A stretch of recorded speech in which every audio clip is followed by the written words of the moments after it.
आइए मित्रों, हमारे YouTube चैनल स्वाध्याय में आपका हार्दिक स्वागत, अभिनंदन। आज हम आपसे चर्चा करेंगे सुख स्पृहा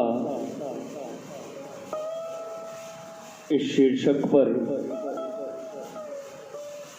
अगर आपने हमारे चैनल को लाइक और सब्सक्राइब नहीं किया है तो आपसे निवेदन है, कृपया चैनल को लाइक और सब्सक्राइब अवश्य करें। सुखम में भूयात दुखम मा भूत।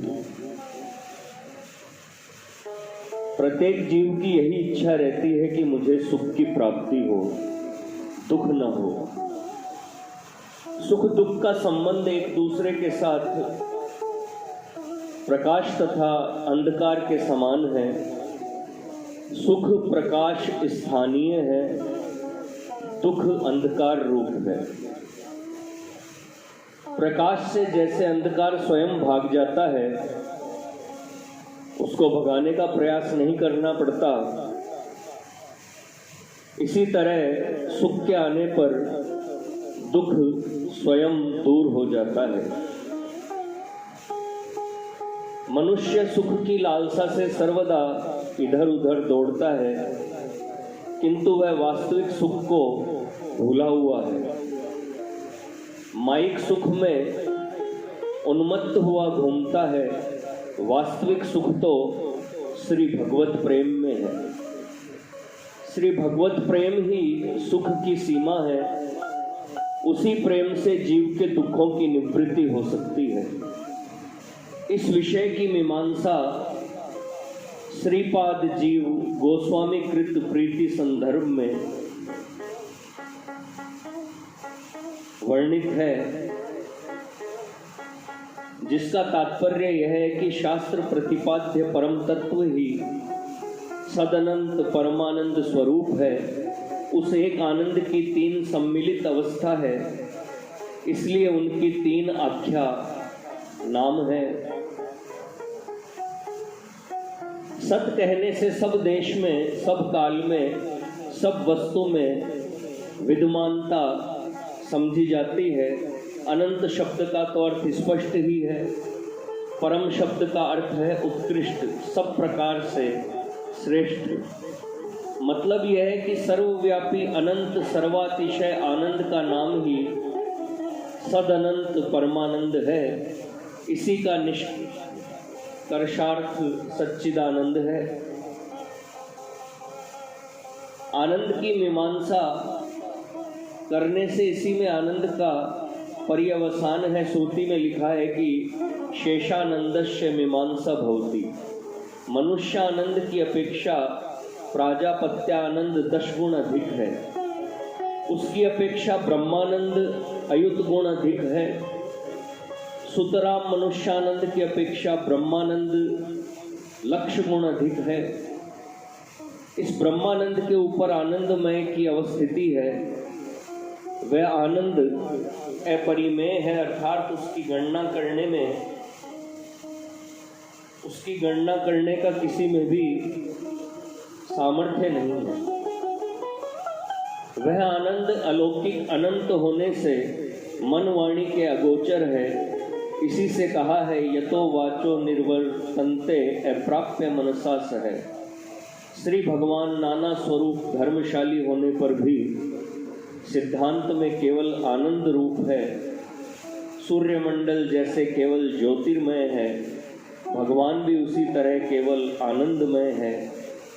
लौकिक आनंद तो केवल दुखमय है, परंतु उस आनंद में दुख का लेश भी नहीं है। अतएव आनंद शब्द से भगवदीय आनंद ही समझना चाहिए, जिसमें दुख शब्द का उछल्ला लगा है। वह आनंद आनंद शब्द वाच्य नहीं हो सकता। इसी से लौकिक आनंद को वास्तविक आनंद नहीं कहना चाहिए। अनंत जीवों के दुख संबंध का कारण संक्षेप में यह है कि जीव श्री भगवान के सदृश ही आनंद जातीय वस्तु है। वस्तु विचार में दोनों एक ही है। यह जीव ज्ञान संसर्ग के अभाव से माया पराभूत हो जाता है। माया के कारण मोह प्राप्त होने से उसके स्वरूप का ज्ञान लोप हो जाता है और माया कल्पित उपाधि से उसका प्रगाढ़ आवेश हो जाता है। इसी से संसार रूपी दावानल से दग्ध होकर वह दिन रात विषम यंत्रणा भोग करता रहता है। श्री परमात्म संदर्भ में लिखा है,